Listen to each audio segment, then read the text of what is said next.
record on and play the theme music.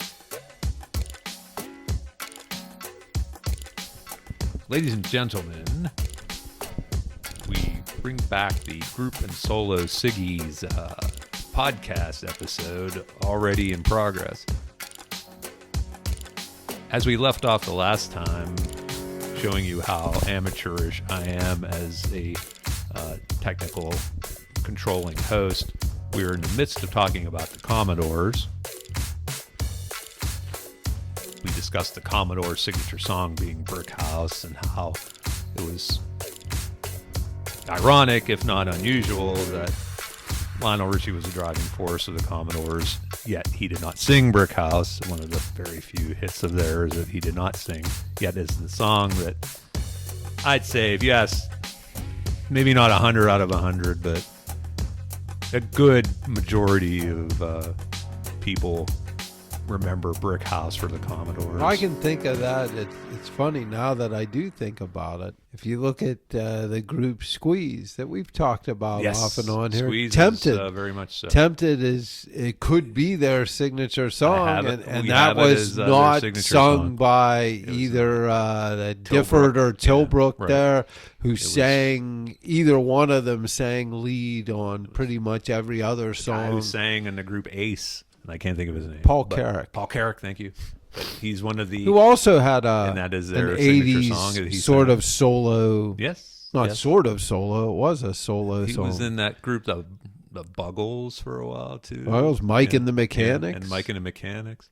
So he had a very varied career.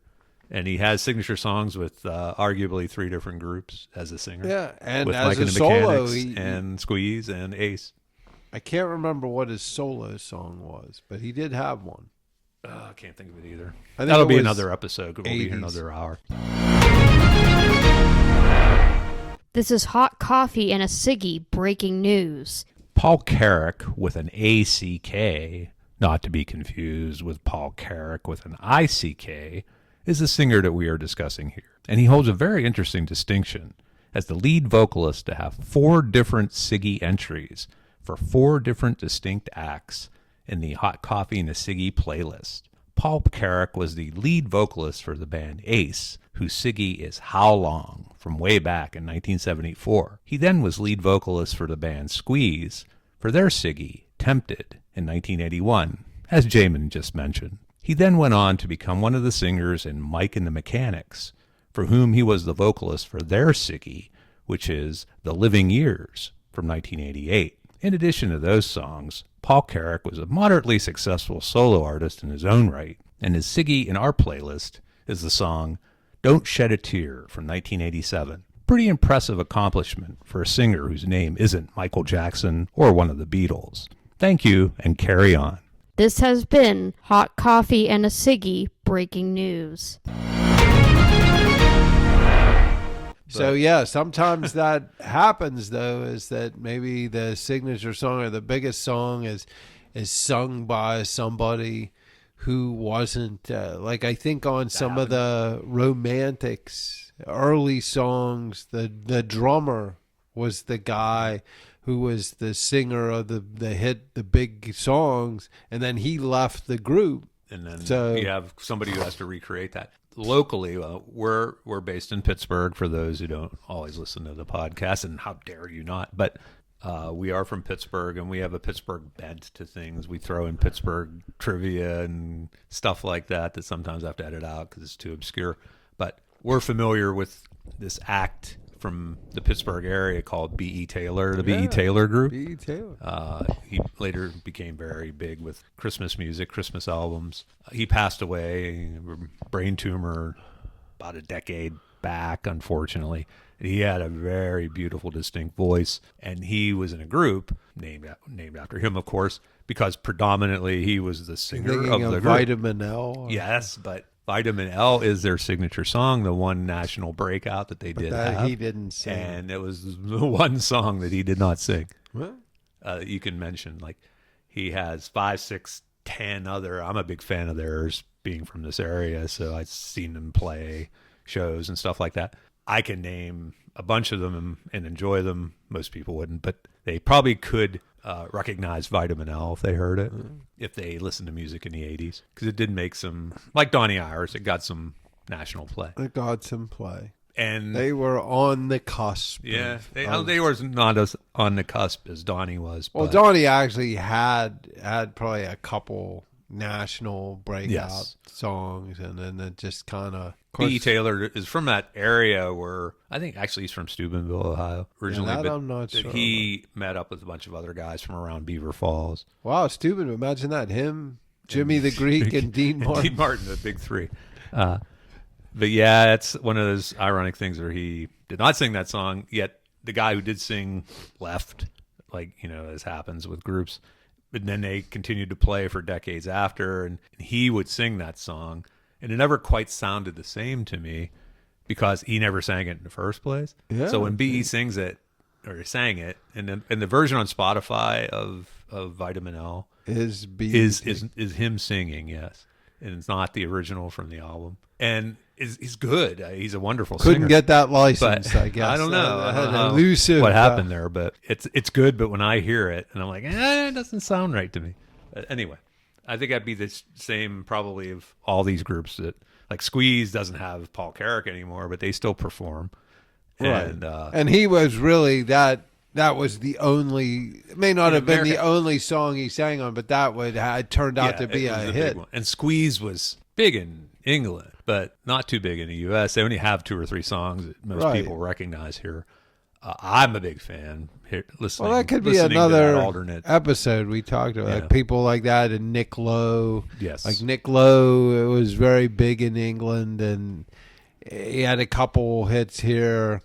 But, there's probably some of those. Elvis Costello. Very similar.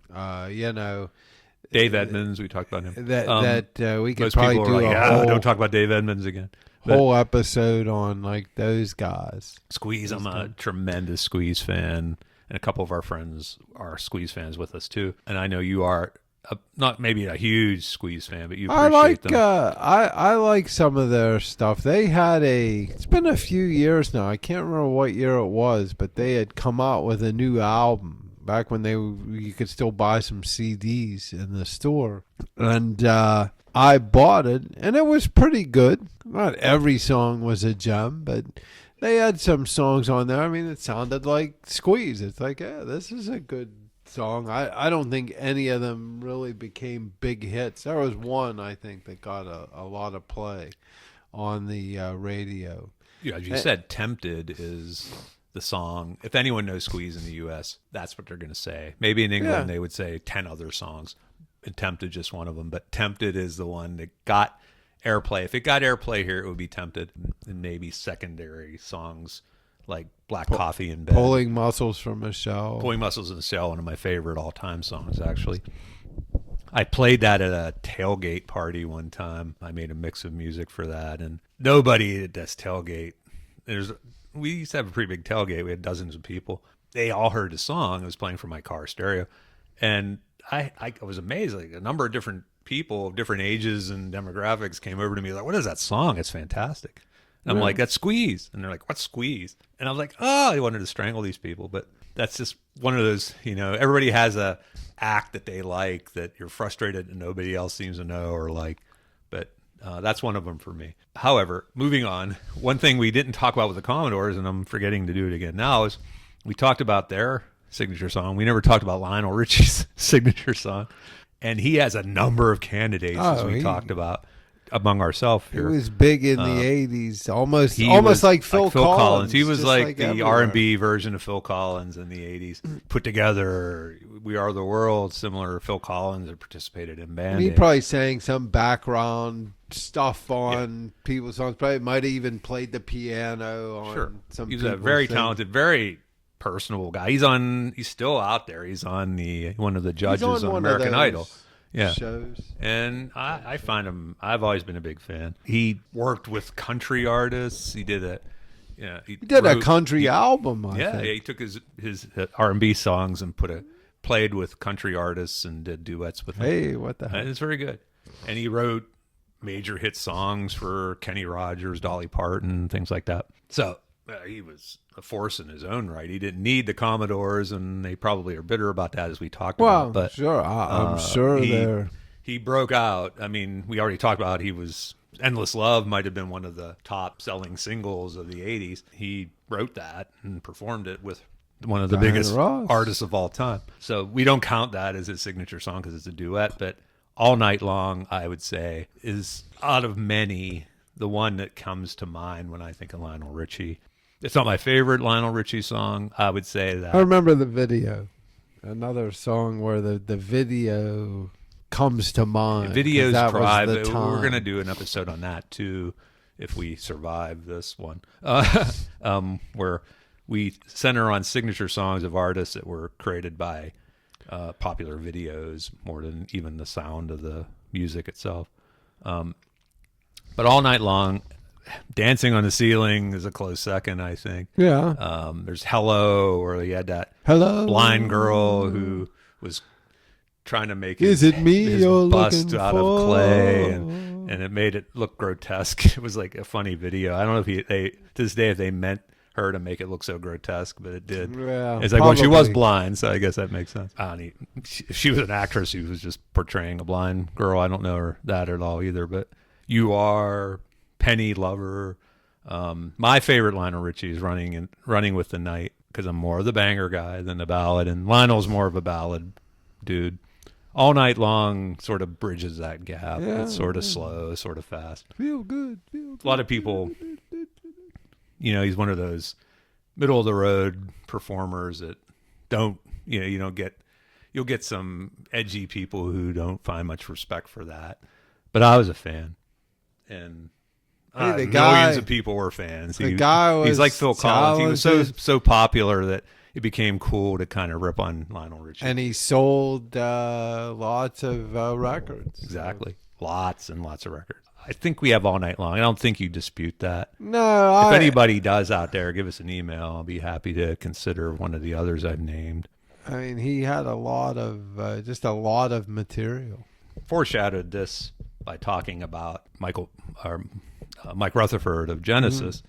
But Genesis is one that I wanted to touch on because it spawned a number of successful solo acts, and Genesis itself was a massive group. We talked about that. As far as Genesis, I find them a white whale because they had so many songs that I hear one, and it's similar to our Elton John episode. I'll hear one and think, that's the signature song. I mean, of course, that's all. You hear that's all, and that's the signature song because it's like, what do you hear in your head when you're Genesis? But some people might say Lamb Lies Down on Broadway. It depends. I mean, there's that whole Misunderstanding. There's just so many. It's like, what song did you hear first that was a popular song that of theirs? Right. They had a lot of stuff that just wasn't popular. Yeah, they started out when they were Peter Gabriel, progressive rock. They were like similar to Fleetwood Mac. They weren't looking to be successful. I mean, as far as mainstream pop, they wanted to be progressive and 11-minute songs that 2 songs on one side of the record. Like Yes or those kind that were doing those kinds of things. Maybe even the moody blues to an extent. Right. That's a good example. Doing that kind of Emerson, stuff. Lake and Palmer, those kind of groups. But you can't. The thing is, and in those days, I think the record companies were willing to go along with that, at least for a little while. But I think eventually it got to the point where, hey, look, you got to have something here. You got to give us a single. We need to move material, We need at least a single. You got to have a hit single. You got to have something. And if you want to have these other shit cuts on the album, go ahead and do it. But we got to have something here that's going to sell some records. And I think that's what it came down to for a lot of these groups. I don't know that they were all happy about it, but it's what they had to do to survive. And, then in the 80s, what was that? Yes, wasn't that song, Owner of a Lonely Heart? They had a couple like... Yeah, I have to say, they... Yes, it was not on my radar much of my life because their biggest song was Roundabout. It's one of those ones like DJs would put on when they needed to go out and smoke because it was like 8 minutes long. Like American Pie or Marty Robbins' El Paso.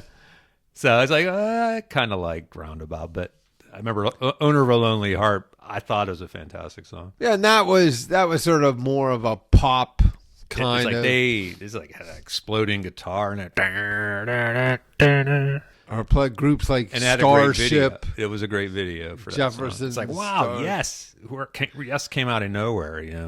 Well, they finally they had a couple like very commercial songs. The Moody Blues did it with a couple songs in the '80s. There, Your Wildest Dreams, and there was another Gemini one. Dream, and was a big song. And they what was that one? What was their big hit? The Nights in White Satin. That was another one. You'd hear Nights in White Satin on the radio. You'd be like, oh, this song.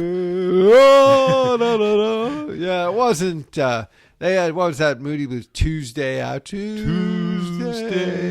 mean, they had at least that got a little faster. A whole string of things that weren't necessarily up tempo. No, but and bright. Early on, Genesis was like those groups. Like they had, like you said, not until Lamb Lies Down, which was like on Peter Gabriel's last album for them. Yeah, I think. Well, he probably knew he was leaving. Yeah, I think. And they were probably like, "Well, can you give us something? Toss us a bone. Can you give us something that we could release?" Even then, you could hear Phil Collins' voice more in that than Peter's. Well, and that's when things definitely took a more pop approach. When Phil Collins was singing the lead.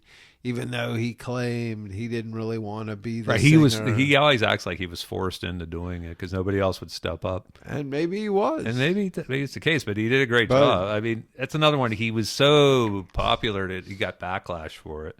But I don't think it's fair. I think he was involved in so much great material. And you could say, girl, it's not quality music. It's fluff, blah, blah, blah. Well, it's great in the terms of being successful, popular music. Yeah, it was the right music for the time because that's the direction that even guys like Bruce Springsteen, to an extent, were going in the '80s. That was sort of, if there was a time for some pop music, the '80s, early to mid '80s, that was a time. Even guys like Neil Young had a couple songs that were like mainstream. Sure, everybody was kind of going. It was the Reagan era. Everyone's going for the buck, and people were doing that, and nothing wrong with that if it spurs creativity, and it did. My gosh, I mean, it was just an explosion. People had more interest, I think, to buy records and go to shows and things then too. So they were chasing a bigger carrot. Well, sure. And that's when people were still buying records. That was an important part of. A lot of people would buy records. Not me. I didn't have the money to do that. But people would buy a vinyl version of the album, and then they'd buy the cassette for the car. It's like they'd buy two different ones of the same album. I never did that. I'd make copies of it. But I used to do some of that because I had one of these. I think it was from Sears. It was like a combination cassette player, 8-track. We had in college. That's what I had too. Sears. Record player, and cassette, AM/FM dual cassette. Yeah, an AM/FM radio. That's right. And I made good use of all those things. I had 8-tracks, old 8-tracks. I'd make cassettes with. I'd even copy things off the radio into a cassette. Because we used to buy, didn't we go somewhere down in South Oakland there? There was a place where you could buy like blank Bombay cassettes. Emporium, I think it was called. It was on the Boulevard of the Allies. Yeah. It was right next to, I think, where that Cadillac dealer used to be. All that stuff we talk about is gone, and that's long gone. But it was a very creepy place. Not so much for the store itself, but the neighborhood it was in, which was right by Joe Hammer Square there, some of Oakland's you could finest. Get bulk cassettes there. Yeah, that's right. Like a whole bar, and they were decent. Like yeah, whether they were knockoffs and or whatever, real or not, I didn't care. They were like, you get like $5 a box of cassettes. Yeah, and then you could record your stuff. We made so many tapes for our fraternity parties that way. But we're going off track again as usual. But Genesis, again, they're a white whale to me, and I've admitted that since the beginning of the podcast. I have it as That's All when you go look out there. I think I do. It could be Invisible Touch right now because I've changed it a number of times. Or it could be something like Misunderstanding. Misunderstanding, Land of Confusion, Follow You, Follow Me. Thank you for that because that was the very first song I picked for them because I thought that's really when they kind of broke it. You know, they were on mainstream radio with Follow You, Follow Me. So I made it that. And then I thought to myself, yeah, but most people wouldn't know that one other than if you were really kind of into them. And I thought that's all our Invisible Touch. That's if you ask your 100 people. No Reply at All. That's Phil Collins, right? I don't think no, that's a Genesis. See, that's a problem too. That's I'd be the first to admit I'm big fans, but I don't. he was so pervasive. Well, the song sounded, and they sound like an 80s Earth, Wind and Fire horns on a lot of the same but thing. No Reply at All was a Genesis song. And Paper Late was another one. Paper Late. I Can't Dance. That was a great song. Home by the Sea. Home by the Sea is my favorite. That's my favorite Genesis song. It's about a haunted mansion. Whether it was true or not, it was a mansion that they knew about. That there was this legend that there were ghosts in it. So he wrote a song about it. Land of Confusion? Yeah, Land of Confusion has such a video. groundbreaking video. It had those the clay. They weren't clay. They were puppets of some kind. They were the ones in England. There was some show on with these puppets, and I can't remember what they called it. And they used that style for the video. And it was very cutting as far as a political song for the time, busting on the Reagan Thatcher times, which artists will do because they there you go progressive. Again. So I'm gonna. I hate to say I'm throwing up my hands about Genesis. I have it down to That's All, Invisible Touch, and I'll go with either one. I'd be happy with either one of them. I'm not so sure I'd be happy. I'm never happy with them because I don't think that's I like to have home runs. I like to have slam dunks. Get them sometimes, or at least I'm accepting of the one we choose. This one, there's so many. It could be Mama, because a lot of people, that's such a awful song. I don't like that song, I think it's distinctive. Just going to depend on where you came into their story, that's right. I guess. Follow You, Follow Me. One. I have gone back to that before, too. I'm like, I would kind of go with that, maybe for some of the reasons that you said. That was really sort of their first. Broke them. Commercial. But then I was like, well, my rules, arbitrary as they are, is like you take 100 random people, most of them aren't going to know that because it doesn't get much play anymore. I'd listen to stations that would play that, so I knew it. But more people would be apt to watch MTV than the day, or they listen to Bob FM now, or your 3WS, which is a Pittsburgh station. Because I don't know, Bob might surprise. They might play a song like "Follow You, Follow Me." If they're playing "That's the Way I Want to Be" by Donny Iris, then there's a possibility they could play that. Going down to the solo acts that Genesis begat, the first that comes to mind is Phil Collins, but Peter Gabriel was first. Peter Gabriel left first. That's true. He has had a very, very prolific career as a solo artist. I think it kind of comes down to a couple songs, and the main one's Sledgehammer. Great Sledgehammer, video. 86-ish. It just took the world by storm, that video for that song. Genius. I don't know if it's claymation or what is it, but it just captivated when you'd watch it. You just like, first time I saw it on MTV, I was getting ready to go to work because I was an intern, and we were living in Oakland. In our apartment, you weren't there. You were on duty at camp as a counselor. But it was the summer of '86, I think. They run together when you're 60 years old. But I was getting ready to go to work, and I was getting my clothes on, and it's like MTV was on, and our other roommate Bill was going to go to work with me. And he's like, "Come on, Max, get your ass going." And I'm like, "Wait, look at this video that's on here." He probably won't remember this, but it's like we stopped and watched that video because it was like. What is this? This is yeah, wild. It was certainly strange at the time. And it was funny and it was clever and the song was cool. And it's like, who? Peter Gabriel. I mean, Peter Gabriel had a couple minor solo hits before that. After he left Genesis, it was Shock the Monkey was the big one that he had. I remember that song. Salisbury Hill, which is a beautiful song, I think. And it would have, if it weren't for Sledgehammer, I'd say that's his Siggy. Or his other lesser-known sequel, Salisbury Steak. I think the Pit Cafeteria served a lot of Salisbury steak. They sure did. Shock the Monkey that was the one. We were in high school. That was a popular song. It was a cool song. It had a strange kind of African kind of vibe to it. And I think even he got back together for some shows with Genesis. Yeah, and he did. Phil Collins. Yeah. The last I think he was time friends with those guys. He just wanted to move on. The last time they got together. A beautiful song with his is Red Rain.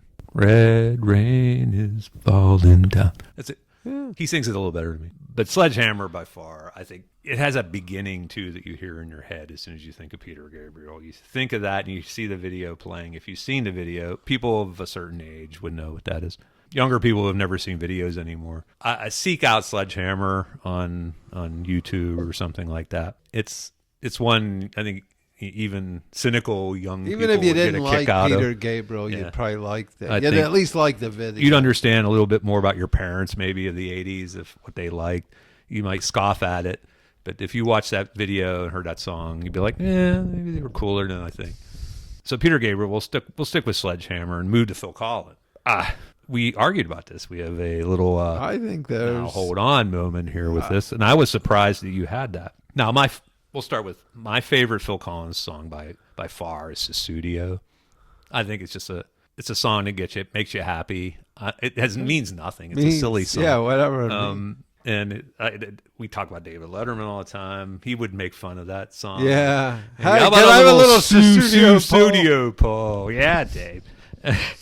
And they would play, he would play the notes of that. That's my favorite. We played it at fraternity parties. But I have to think, and Phil Collins had 10 other, at least top 10 solo songs. Can't Hurry Love, another an old movie. Yeah. That was a big song. We used to play that at the We played that, fraternity. yes. It was on I mean, the he Scott bridged some Callaghan in tape. Easy Lover, if you would consider duets, the one he did with Philip Bailey. Yeah. That's a fantastic song. It is. It was so unexpected. It came out of nowhere. It's like this guy from Earth, Wind & Fire and Phil Collins are doing a song together. And it just bridged a lot of gaps for that time. Wouldn't be so weird today, but In the Air Tonight is the song I pick for him anyway. And it's for a couple reasons, really. But I think you disagree, huh?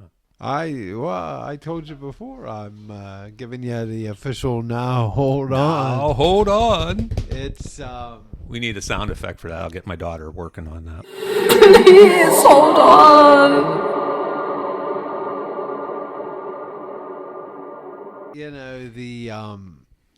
I think it could be Sussudio. It could be You Can't Hurry Love. It could be Against All Odds, Separate Against All Ways. Odds, If Separate you ask women, Lives. especially, you might get those. What was that song? On the Way to Heaven or whatever. Something happened on the way to Yeah, that, another big He just song. had so much, the yeah. Disney song. Yeah. from the movie. One we were playing earlier that they had Eric Clapton playing guitar on. I mean, he was in a lot of songs as a drummer, backup vocalist. But I realize we're just talking about his solo stuff. But I don't know that it's just as clear cut as In I the made Air it clear cut. Tonight. I considered it a slam dunk for him, and only because In the Air Tonight What do you say? The drum has this drum the drum break in it that just about everyone knows. If you played that drum break and nothing else about the song, I think 100 out of 100 people would know what Well, you they were would playing. recognize that, but would they? Does that mean they would say it's his signature? See, I think it would follow. I think it would follow from there. That means, well, yeah, of course, it has might that have drum to solo. agree to disagree. And on if that. you watch the many and varied Hangover movies, the ones that Ed Helms and Yeah, I'm not a big. what's his fan. face was and the other guy. They were funny movies for the time. They were like a comedy series that were in theaters for a good 5 years, 6 years. No There's Weekend like at at Bernie's. least 3 of them. Bradley Cooper Okay. was the main star of that. They feature In the Air Tonight prominently in 2 of the episodes, 2 of those movies. And that's mainly involving Mike Tyson. They're very humorous scenes. So that song, just for that reason alone, like we said, movies, videos sometimes will make a song a Siggy when the song itself maybe doesn't deserve it. In this case, I think it does deserve it. It's a very powerful song. And I recommend people read a little bit about Phil Collins. I'm really saddened by the fact that he's in such physical kind of deterioration. He certainly right now. has had, and as a kid, he was in the Beatles movie Hard Day's Night. Yeah, that's wild. What a career. He has Parkinson's now, I believe, and has a hard time even walking, and he can't perform anymore. We certainly can't drum. And it's sad to see pictures of Phil Collins now. Hopefully he's not as bad as he appears to be, actually, because you never trust the media there. But I think it's too bad because he's one of those guys that you kind of wish would stay. He produced so many cool songs. Yeah. And he contributed to other artists. And Is he in his 70s? Or is he close to 80 also? you probably have to be, right? He started in the 60s with everyone else. Yeah, because I don't know if he's quite as old as Paul McCartney or right in there. He's probably a little younger than that. Because Paul McCartney's like 82 or 83. I showed him to be 74. Okay, well. Which is almost a little younger than I thought. But I think he was the youngest version of Genesis by far when he joined. The other guys were older. Tony Banks, Mike Rutherford, I think we're a little older than him too. We didn't even talk about them. Like Mike Rutherford. Mike and the Mechanics. And they had several hits. And none of which he sang. No, he didn't sing, but he sang, or he played. Played the guitar. Just like he did for Genesis. He didn't sing in there. Tony Banks did a lot of movie soundtrack work. Yeah, I think he was a keyboard wizard or whatever you want to call him. But Phil Collins is prodigious. Like we could talk we've talked about him for like 20 minutes already and we could keep going on. I'd be fine going with Sussudio. I'd prefer it to be Sussudio because it's one of my favorite songs. I can't even say it's a great song. It's just a silly song. You know, I don't know, one of those ones I'd like to, you know, I think he wrote it. They just knocked that off, you know. Well, sometimes that's what happens. They knock it off and it becomes a hit.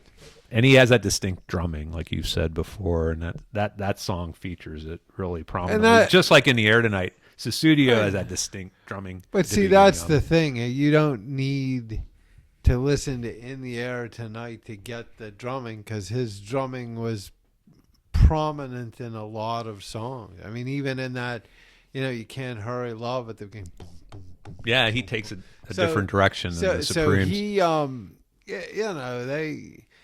And In the Air Tonight was also in, I think, Miami Vice, maybe, as well. That could be. Now that I think about it. So that's another argument for it. Like you add all these people who experienced it in one place or another, and they hear the drum solo.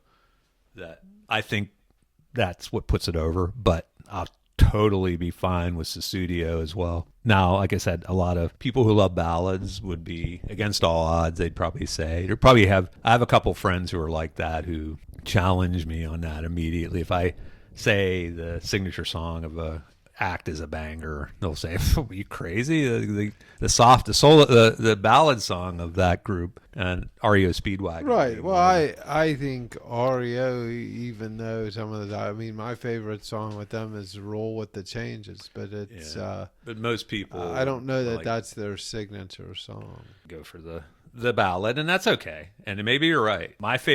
I'd say my favorite group is the Cars. Off and on of all time, my favorite group consistently is the Cars. And I'd get people today, I'd say Just What I Needed is their signature song. It's not even my favorite. My favorite song is Let's Go. In fact, it's my personal Siggy. It's the song I hear in my head when I need to get myself to do something. What's the song of theirs I can hear? But people would probably say it's Drive. A lot of people would say it's their ballad that they have. And okay, I would go with that. I can understand why you'd argue that. It's not... I was like, ugh. When I heard that song, I just like, that's not a car song. It should not be a car song. But it was popular, I think, for that reason, that it went against the grain for them. And it was a song that, let's face it, women could get into. And it was actually about a horrible situation, about a heroin addict. You know, it's just like with a lot of songs that have, you know, if you put the right amount of glitz and softness on it, you can ignore the horrific story behind, like Every Breath You Take. I mean, sometimes they do that. They artists make up-tempo songs, and really, if you listen to the words, they're not really happy songs. No, that's right. Every Breath You Take, we've talked about that. In an up-tempo lyric, up-tempo melody or whatever, just to make it sound good. So we'll put Genesis to bed for now, and I'm happy to revisit it sometime in the future if people want to argue about their Genesis or Phil Collins or even Peter Gabriel. I'm happy to open that conversation up again because they're all three of them are favorite acts of mine, and it's almost like it probably makes it difficult for me to define it because some cases, if you're an outsider looking in, it's the one song you hear of them all the time, and you would think that's it because that's the one I hear all the time. But I've listened to them. Our first year of high school or college, we had Genesis on the stereo all the time, or Phil Collins and YDD Peter Gabriel used to play them all the time. So they were a big part of our soundtrack of our formative years. So, but moving on, something I'm going to get out of our comfort zone on, me and especially you, probably is the group N.W.A. And I think all of us listening here who know much about music know what N.W.A. stands for, and we can't say what it stands for. We can't say a whole lot about some of their songs either, as far as the titles and some of the prominent lyrics in those songs. But that's sort of the point of N.W.A.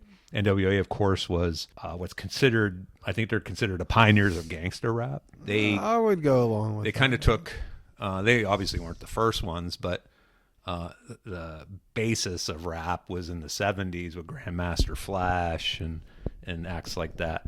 But N.W.A., and there were some, I'd call candy rap stuff that happened in the midst of this 80s. Like the Fresh Prince? Yeah, you had stuff like that. You had Young MC and the song Rapture by Blondie. You had, it was considered a big deal that Blondie rapped in that song. Yet when you listen to the rap of that song, if you put it in today's context, it was so like Orange Juice Jones. Yeah, that kind of thing. They were kind of making Run DMC kind of put an edge on it, near the end of the decade. Well, the Fat Boys. Fat Boys are the argument. They're the other side of the coin of rap that I think most rap fans would like you to forget. But Run DMC started to take it edgy rap into the mainstream by the end of the 80s. Walk This Way. They had to perform with Aerosmith, but You Be Illin', and they still had a comic edge to them, though. Yeah. And they weren't really rapping about, they rapped about their shoes, my Adidas. And, violence. Right.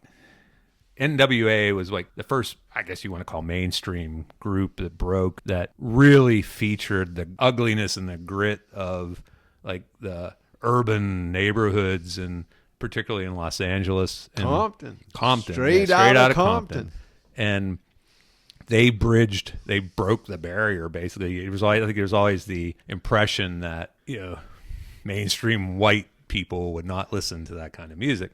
And it's funny, we had a client, this is a number of years ago, and he was right outside of Compton because he was like, yeah, I'll go to Compton. You get appointments there. I'll go. People are like, well, where's Compton? I said, you ever watch Sanford and Son in the 70s? Those places like Watts, El Segundo, that's the area, right? I said, that's really tough areas. And Compton. Even back then during that show, you knew that those were the bad sides of the track. And the reason it was, is, just like any city, they have those kind of communities, and it's always a unfortunate. wrong side of the There's always tracks. a wrong side everywhere. of the tracks, and the reaction to that from the people make it just makes a cyclical. Conveys danger to everybody on the outside, and for that reason it usually wouldn't kind of be ignored. If it was touched on in like Sanford and Son, that was very unusual. You wouldn't see much like that. You wouldn't see, most sitcoms and TV shows might reference things like that, but they wouldn't base a show in there. And then Good Times kind of did that too in the 70s. Yeah, Norman Lear broke that mold. There in Chicago, I think, or wherever they were. But these guys, they were still played for laughs, and they didn't want to offend the mainstream too much. These guys, their music broke, and just the content of it, the profanities, the edge, the looks of the guys, they were playing it up. They played it up very effectively. If you saw them in videos or in performances, they were angry guys. They weren't looking to give you a good time in their shows. And straight out of Compton, F the police, songs like that. That just demonstrates what you're talking about there. I mean, that's what they're every bit as gritty as those titles convey. And yet they were getting across feelings of outrage that people had in those communities, but also trying to make it clear that they were dangerous places, and there were, just to get by, people had to, be violent or sell drugs, or, I mean, it wasn't like they were kill or be killed. Yeah, right. And it wasn't like they were putting a pretty little bow on that. They were just keeping it real, as you'd hear. Keeping it real. That's where started to hear that phrase and other things we can't mention here. There were 4 or 5, depending on, members came and went later in that act, but Dr. Dre and Ice Cube were it was started by a guy named Eazy-E, actually. He put them together. Good old Eazy-E. And he kind of got marginalized and left out of the group, and that made for a story, an interesting story if you read their history. But the guys who ended up being the predominant talent out of that group as solo artists were Dr. Dre and Ice Cube. And old Ice Cube. I'd say they're kind of tough. I'm not sure I'm qualified to, it's sort of out of my, not so much of my comfort zone, but it's out of my, what I would consider to be my expertise and familiarity to say what the genuine Siggy is of them. And I'm not sure if you asked 100 random people, you would get a good cross reference there. You might have to get a certain on which 100 people. Well, it depends. Yes, and that's a case where they weren't on. Well, they weren't playing on pop stations, mainstream radio. And so you wouldn't get millions of people listening to them. DVE wasn't playing their stuff. Your B94s or your Y103s from our area.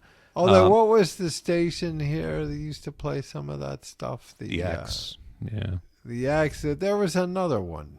WAMO. Yeah. Yeah. Even I don't know if they were playing gangster rap. They were playing R&B and cleaner rap and things like that. I don't know if they got into the hard stuff. They're still on the air. Yeah, I don't know either. But I mean, those guys dominated not just urban stations and rap channels, and I'm sure in a lot of places outside of Pittsburgh they were getting play on stations in New York City and Los Angeles and Chicago. Oh, absolutely. And maybe like there's so many more stations in a place that's one reason why I can't say I don't know deep cuts of N.W.A, Dr. Dre, Ice Cube. I know the big songs, and that's thanks to MTV or mainstream type stations or TV shows where they broke through. Like Dr. Dre, you can, whether you want to thank him or not, he also not only broke out himself, but he's probably the force that gave us Snoop Dogg. So there you go. He's big now. Indeed, Snoop Dogg is pretty much all of Dr. Dre's what you'd call signature song candidates had featured Snoop Dogg in it. I Call Nothing But a G Thing, his signature song, and it's really an introduction of Snoop Dogg to the world. That song. Wow. And Dre raps in it, but he's sort of a secondary character. The cultural icon now, Snoop Dogg. But he's credited for that song, and he's a driving force behind it. So I consider it that. But there's a number of other ones that just have like Still Dre. In the next episode, they feature music that gets played in social places like basketball games and things like that. They bleep out all the stuff that the kids can't hear, but you'll doesn't leave much of a song. I mean, you'll walk into an NBA arena, players will be entering, and you'll be hearing a Dre song. Ice Cube's not so much that. It's not so bombastic. He has his share of those, but I consider It Was a Good Day his signature song, and it's basically just what it says. It's him driving through the hood and experiencing things, meeting women and getting high and having dealings on things that none the irony of the song is that there's usually bad things that happen in those situations. And he didn't have there's some violence. He actually had a good day. And he considered it a good day if you listen to the end where he didn't have to use his AK. He didn't have to bust a cap. He didn't have to use his AK. And it's ultimately a positive message. It's like I didn't have to blast anyone with my It's a gun. beautiful day in the neighborhood. When you think about when you and I or most people we've ever known has a good day, it's not because they didn't have to shoot someone that day. But I think in that world that's how it often gets defined, and that's a terrible Terrible way to live, or to have to live. terrible definition for society there. But it's real. So check yourself. You know how we do it. I'd say as an effective force for introducing that kind of music to the world and getting people aware of those things, they're almost more between those two. You can credit their N.W.A. for that, and hardcore people would. That's almost too strong, like for people to really accept. I think if they had not broken off and had their solo careers, I don't think gangster rap would have been as prominent as it was, because they made it more approachable. Snoop Dogg is kind of a comical character, so he kind of took a very harsh message and had Snoop rapping on it, and you kind of get, Sure. idiots like me would be like, oh, that's pretty funny. But then it would sink in what the message of the song was. And N.W.A. wasn't really doing that. So I think you give credit to him for that. Ice Cube's similar. He was more rhythmic. He sampled very aggressively from previous rap songs like Grandmaster Flash. And between those two, they set that genre off and running. A genre didn't exist. They basically they formed it on their own. So I wanted to touch on them because we're talking about how groundbreaking acts tended to spawn groundbreaking solo careers, and we talked about standard ones, Fleetwood Mac and Genesis and the Commodores. And I don't want to leave them out because I don't know a great deal about them, and I have them on a few of my playlists for things, but I don't listen to them religiously. And religiously would be the least word you'd want to use with some of the language that's used in their songs. But I got to give them credit because they had a great influence on hip hop, which came along. Now hip hop is into everything, which including country music now. Hip hop pervades pop music, whereas early 90s, you would have never expected that to happen. And they were one reason for it. So I think we should acknowledge it in the interest of covering as many genres as we can. Now, if anyone would like to comment on that and let us know we're full of crap and the things we said about this and we should have added more detail or we got something wrong, I'm happy to hear it because, like I said, it's out of my comfort zone. Certainly out of mine. But I have great respect for it. So moving on. Getting back into something we're probably more comfortable with, and maybe some of our core listeners are more familiar with, this idea of group and solo Siggys. The Doobie Brothers came to mind. Taking it to the street. Yep. The Doobies were, as we were saying in part one of this podcast, one of the major forces in the 1970s. They had countless hits. They were all over the radio. Listen to the music. I consider their signature song. Not what a fool believes. Without Michael McDonald. I wanted to make that clear. We make that distinction in our list. Doobies before and after Michael McDonald. What a Fool Believes is definitely their signature song with Michael McDonald. I think that was a single that I bought, and because the song on the back of that might have been, what was the song? Minute by Minute. Yeah, that was the name of their album that was on. Minute by Minute. I had that album. Yeah. That was a Michael McDonald. Yeah, and it has a distinct organ. I like that song actually a little better than What a Fool Believes. What a Fool Believes is such it's a depressing topic. If you listen, it's one of those songs. Do do do do do. But they put it listen to What a Fool Believes. Yes. And made it. It sounds like such a happy song, and then you listen to this poor sap in the song. He thinks he has a shot with this girl who just has no interest in him whatsoever. It's sort of like when we were talking in the Christmas special about Same Old Lang Syne. It's like, oh, what a depressing subject. At least he made it sound depressing in that song. Like Every Breath You Take falls into that category. It may be a little better actually because it has like a do do do do do do do. But it's a very dark, pessimistic song. And What a Fool Believes is like that too. It's like, oh, he came from I'll bet. I'm not sure long about ago. this, but I would bet that's probably their biggest selling single. Oh, I think by far. He joined that group. I read his autobiography. He was he was really a background singer. He was Right, background singer, songwriter. yeah, he was not looking to have a prominent career being out front of any group. He was in bands, but he made his hay singing background, like for Steely Dan in particular. If you listen to some Steely Dan songs from that era, Peg, listen to the song Peg. Donald Fagen's the singer, but Michael McDonald's harmony is what makes that song. And I want to say Steely Dan, if I'm thinking of this right. Those guys started out, they were like a backing group for Jay and the Americans. Briefly, Chevy Chase played drum for them. 60s. Yep, they were. And they're really two guys. There were two guys and a bunch of session musicians, Donald Fagen, Walter Becker. I just heard that song because it was in that playlist, and I hadn't heard for IGY. Yeah, it's Donald Fagen from one of my favorite albums, The Night Fly. Like, I hadn't heard that in a long time. I like it even more than many Steely Dan albums, and I love Steely Dan. Like, I think Asia is probably one of the more perfect albums ever made by Steely Dan, but I love The Night Fly by Donald Fagen. People aren't aware of it. They should check it out. It's from 1982-ish, I think. I made IGY his signature song because it got the most play.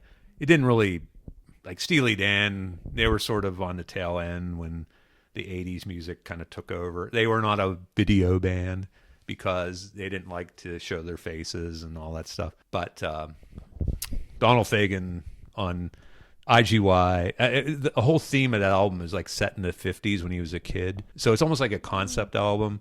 All the songs have some historical kind of connotation to them. The song New Frontier, which is one of my favorite all-time songs, I would say that's his signature song.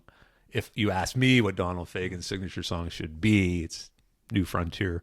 But I think IGY is what most people remember hearing. That's probably the one that got the most play. And I'm fine with it because it's a beautiful song, too. But New Frontier, he did a video for it. It's a very entertaining video. But the subject of New Frontier is that's not the Kennedy. Is partying in a bomb shelter because everyone was building bomb shelters around the time of the. Well, that was a Kennedy theme. They called his administration the New Frontier, right? And that's a play on that. It was all the optimism of the Kennedy administration coming in for young people. However, they stood up to the Soviets and had the Cuban Missile Crisis, and everybody was building bomb shelters in their yards. And there's still some old houses around here that have them. They turn them into basements and things like that. I can believe that. That was an episode I remember from The Twilight Zone where these people was during that time, and these people in the neighborhood had a bomb shelter, and then it was as flash came on the radio, nuclear attack imminent. I would say Jack Klugman might have been one of the people in that episode. And these people, basically, they're close friends, like these 2 or 3 other couples. They kind of end up forcing their way into the bomb shelter, and they all start turning on each other. Yeah, exactly. And then it came across on the radio that it was a hoax or whatever. And then these people, you just showed them kind of silently filtering out, leaving. Their lives never the same. You couldn't take back what you said. Yeah, exactly. The Simpsons did a play on that episode and too. That's a thing. In fact, I want to say New Frontier, the Kingston Trio, as a folk group from the late 50s into the mid 60s was probably their height. They might have also had a song called New Frontier. And I bet there was a lot of songs. It was sort of written with that during title. That Kennedy optimism time. But there was a downside. Like I said, it was a downside to it, and that was that. And they say, like, when Buddy Holly went down in the plane crash, they say, well, that's the day the music died. When Kennedy was shot, they said it's the end of the innocence. And I think Don Henley called his album that because of that that's reason. when things started to become more radical, more edgy. Yeah, it was cynical. Yeah, exactly. So check out the Donald Fagen video called New Frontier. I don't know if there is one for IGY, honestly, but New Frontier is one of my favorite videos, one of my favorite songs. And I would have made it to Siggy, but I know it isn't. I know it's IGY, but it's too bad. And we touched on, it's one I didn't think we were going to talk about here, but we didn't really mention Steely Dan and their signature song, but I've always considered it to be Deacon Blues. Yeah, I'm not a huge Steely Dan fan, but yeah, Deacon Blues. Yeah, I'm a big fan, and they have dozens of great songs, and I could, every time I'd hear one, I'd say, well, sure, Reeling in the Years would be one. Time Out of Mind, Hey 19, would he's they singing be about. considered like a yacht rock kind of? Yeah, they probably would hate that. This? They probably hate to consider that because they were they thought of themselves a little artier than just your regular right, but silly pop group. Kind of how But they ended up as one of the they're one of the cornerstones of yacht rock for sure. Because it's just soft and it's mellow, but they didn't intend it to be that way. They have edgy lyrics to them, very edgy stories. There's one song, it's one of my favorites, and obviously I don't want to riff too long on this. Don't Take Me Alive, it's called, and it's from one of their earlier albums, and it's a song about a guy who takes hostages in a bank robbery, and it's like, who would write a song about that? I guess you can make a song from just about it's anything. Like, really, you did a song about this topic, and it's from his point of view. Don't Take Me Alive, but he talks about his life and how he got to that point of desperation where he got into this situation, and it's like it reminded me like of those times like the Symbionese Liberation Army and that stuff with. I was watching some old clip of something just the other day, and it had been after that, and Patty Hearst was in the audience. Right. And they said something about, kidnapped heiress, that's all we really needed here, or whatever, and they flashed on her, and it's like Patty Hearst. That was, if you don't know about, that's a Steely Dan song, and it wouldn't appear on a yacht rock playlist, because it's harder rock, and it's a very sour I'll bet topic. no station would. I bet would most probably, yacht rock stations are not playing Don't I would Take say Me Alive. no station. It's not a song. If you know Steely Dan, or you know a few of their songs, you would not think that was a Steely Dan song, but it's a great song. Maybe one of those. If it was a '70s song, Sirius might play it on the '70s channel. They probably would. It was I don't know if they had too many singles as far as Steely Dan goes, but Peg's the one people would think of most for mainstream song, and that would challenge Deacon Blues. Deacon Blues was one of those ones that people would hear it because the radio stations would put that on. It was like 7 minutes. Yeah, and, well, sure. And you'd be like, oh, do, do, do. It's like the other ones we were talking about, the Yes song. And you'd hear that, and you'd be like, if you didn't like that song, you'd check out for a while because it was 7 minutes long. But I love Steely Dan, and I love that song. So maybe I'm wrong. Peg is the more accessible song. It's like a 4-minute pop song. It's about a model. I'm sure I've heard it.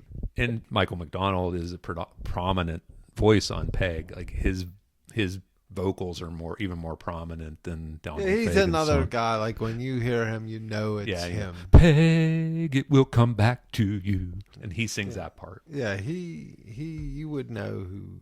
But the Doobie Brothers, getting back to them, and we're an hour into this one now, Hey. so we may want to cut this off even more. But I had listened to the music as their pre-Michael McDonald. You can argue they had Blackwater, Jesus Is Just All Right. They had so many songs before Michael McDonald came along. But their main singer, Tom Johnson, I guess he started to have some problems. I don't know if it was drug related or what, but he didn't like touring as much, and he didn't like recording as much, and he was kind of drying up as far as creativity, and they needed to look elsewhere. Sort of the Brian Wilson syndrome there. Yeah, kind of. I don't want to tour anymore. I'm tormented by personal demons. So Michael McDonald, he knew a lot of the people they knew because he made the rounds as a background singer and such. He auditioned to be in the group, and they like, oh yeah, this will be great. He could play piano. He's very News, talented. you passed the audition. Yeah, it's funny. It's like you see that guy and you think he's like very academic, or he's like a jazzy type of. He has that look and that sound. But he was like terrible student. He bummed around. It's an interesting autobiography. It's something you wouldn't expect about him. Like, his background's totally different than you think it would be. I mean, they're not all. What was the story? I talk about people's backgrounds. Like that Chris Christopherson guy. He died this year. Yeah. And he was a Rhodes Scholar. Yeah, no. Sometimes you just Rhodes would Scholar, never figure. Like big in the military. The guy was a highly educated guy. So, if I recall right, it's been a couple years since I've read that autobiography, but I think he barely passed high school, or he couldn't handle. He was late all the time. He couldn't handle the day in and day out. A lot of those guys, but he loved music and he learned how to play, and that was what drove him. The older artists, a lot of them, that was their story. Billy Joel was like that too. Didn't make it either barely graduated high school or left high school to pursue the entertainment field because high school just wasn't saying anything to them. Now, maybe some of those guys went back later and got like a GED, or their old high school might have given them like an honorary degree kind of thing, because there are some of those high schools where I just saw that. I didn't realize this, that, with the death of Rob Reiner. He went to high school. His high school friends, his best friends were Albert Brooks. No, that figures. That guy, and Richard Dreyfuss. That doesn't surprise me. Guys that he went to high school with. They're very, very like similar characters. And maintained just a relationship through all those years. So I think Michael McDonald, he went solo probably around 1982-ish. They did the Minute by Minute album with What a Fool Believes. They did a couple others after that. Real Love was another kind of hit of theirs.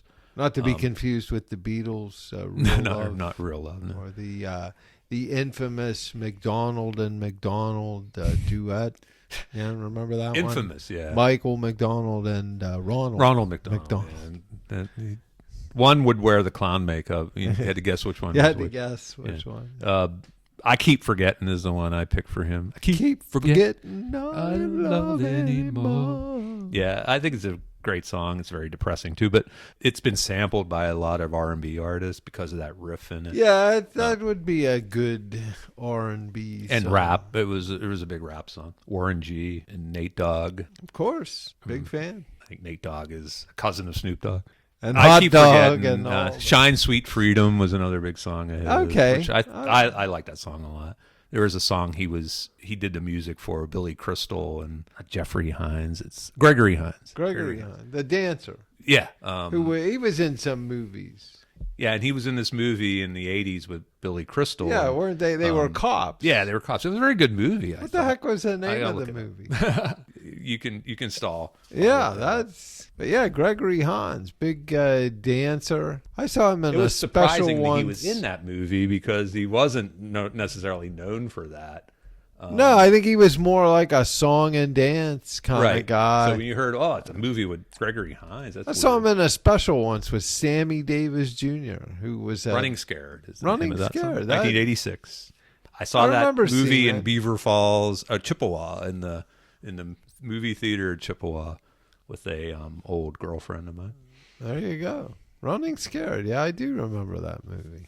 And Michael McDonald did the music for that. Okay. Shine Sweet Freedom sort of played at the end of that movie. If that had been a bigger movie, I'd say it probably would have been.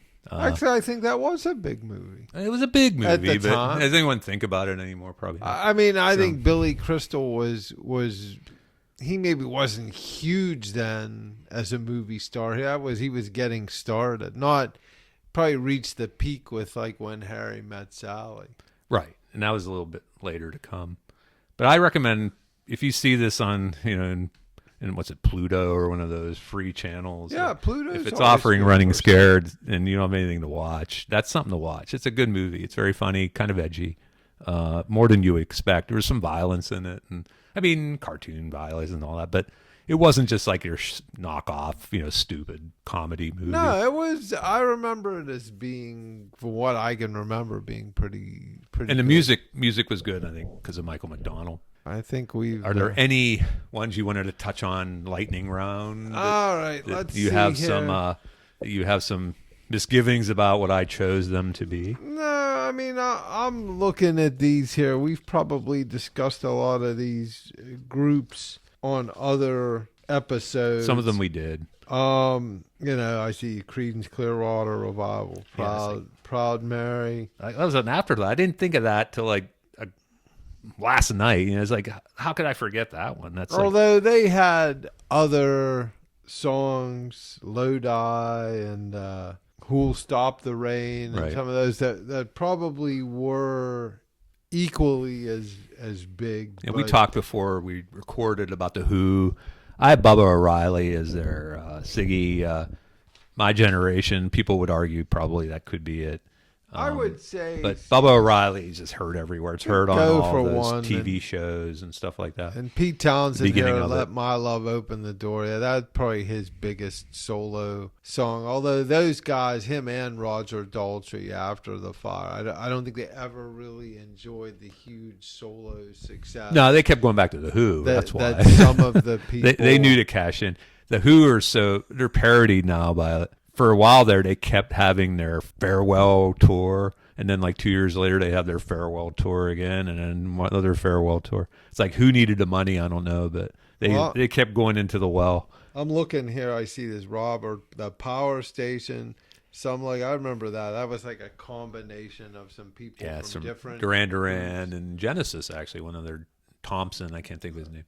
Oh, Chester Thompson. Yeah, he played he was a drums. Drummer. He drums for Genesis when Phil Collins wouldn't sing or wouldn't drum because he had to be out front singing. Robert Palmer, I don't know about Addicted to Love, as they say. I might say Doctor. I love that song better than Addicted. I don't love Addicted to Love, but that's a video. That's a video making. That's a video making the song, the Siggy. Yeah, and that's an entry that it's weird because the Power Station almost was an afterthought for Robert Palmer. Like, he joined it. He had already had an established solo career, and he joined Power Station because he had done things like Wasn't he in another group, Robert Palmer? I don't think so. Point, maybe early on. Bob Palmer, our mutual friend, would know that because he knows everything about Robert Palmer. Well, of course, but he had a lot of solo albums leading up to that. Doctor, You're in My System is another one. Looking for Clues. That's a great song. Nobody ever plays. But Addicted to Love came out around the same time. Like he recorded that solo album. 80s. Yeah, it was like around 85. And Power Station came out around that same time. It's funny. It's like you were hearing Some Like It Hot and Bang a Gong, Get It On. That was another one from Power Station. And that was a cover. Right. And you hear Addicted to Love at the same time. It's like, well, how do you have time to do both of these? But he would play Addicted to Love when they'd play a few shows. Power Station would play, and they'd play Addicted to Love. So, well, those guys were all. He didn't really. Power Station didn't spawn his solo career. It's almost like it was happening in parallel. It was just something. Probably a bunch of guys got together and said, "Hey, like the Traveling Wilburys." Yeah, those guys were all two guys from Duran Duran artists. And they were on the outs with the other guys from Duran Duran that formed Arcadia. So hey, let's do this. It's like, well, we'll show you them. We'll do this side do gig. This. If it this sells side hustle. some records, great. If it doesn't, it's not like we're gonna be starving to death. So looking through here. I included things like Roxy Music because I'm a big fan of Roxy Music, and Brian Ferry was like the driving force of that group. Roxy Music more than this. Love is a Drug is one of their other songs. I've at least heard of them. Brian Ferry, Don't Stop the Dance is one of the most beautiful songs of the 80s. And David Bowie was a big fan, I read, of Roxy Music. He thought Brian Ferry was like the best songwriter he's ever heard. And if you got David Bowie saying that, you have to be kind of Black Eyed Peas. They spawned Will.i.am and Fergie. Fergie, I've heard of. NSYNC spawned Justin Timberlake, Black Sabbath, and Ozzy Osbourne. And some of these we're not gonna get too much into them. You check out our playlist to see what we consider the Siggies for these guys. But you can go on and on. Velvet Underground and Lou Reed if you wanted to go really deep. I wasn't a huge fan, but I had some good friends I worked with who were really big Velvet Underground and Lou Reed fans. Blondie and Debbie Harry. Was Walk on the Wild? Yeah, I guess that was the 80s. Yeah, that was 'cause around he had 80, like, early 80s. Big 80s. Yep. So solo thing. I recommend. I mean, Eurythmics had Annie Lennox. They both had big hits. Fugees had Lauryn Hill. So we get into that in our playlist, and you can check out what we thought. Even there aren't too many, I think, newer groups. As usual, we don't get too much into many newer acts. There aren't a whole lot, really, of big groups. Like, music is like so not I would artificial. say today it's almost all solo. Yeah, and people. it's like people featuring other people, and you have some rock groups, but they don't spawn too many big solo artists. So if anyone has some I skip and you want to recommend, please send me an email, and I'd like to know more about. I don't want. We read this article, it was in Wall Street Journal, and I passed it on to Jamin the other day about how older music is still so prominent even with younger listeners because it's more melodic. Of our daughter's generation, let's say, they like a lot of 70s music. They're finding that and they're liking it more than current music, which is a kind of a new phenomenon. Everybody gets into some older, like you like the Rat Pack. I kind of like it too. I appreciate the 60s music more than I did when we were in school. I learned more about different acts and got a little bit more a wide range of appreciation. But it never started there. And I think a lot of young people now, songs are so in and out. Like it's nothing to hold on to really. They don't have a grasp on that as a soundtrack of their generation. Whereas the older songs, they have more staying power. And it's one person's opinion. But I think they were just, I think a lot of other people are realizing that. I don't know if they were better written songs or just. There was one composer. I think the Times. Peggy Noonan is the writer of that op-ed. Yeah, I've seen her. And I think it was like the 27th of December or something like that. You can look it up online. And she was like, it's weird. I talked to a composer of film music, and he was only in his 40s. Young people would say only in his 40s. But he was saying, no, there's a kind of a scientific reason for that. And today's music is like all artificially generated beats and rhythms, but they're not memorable. Like they're good. It's like a snack food, but it's not a real meal. It's of the moment, and it's like a lot of things are just of the moment. On this note, we might close out this I think it's topic, good the group and before we solo get Siggies. closed As out. always, check out our website, which is hot coffee and Siggy with an S.com. and our email. If you have any ideas for future episodes, I'd love to hear them because we're already 8 episodes in now and starting to run dry. And that's hot coffee and once again Siggy with an S at gmail.com. Thank you for listening and have a Siggy day. See ya.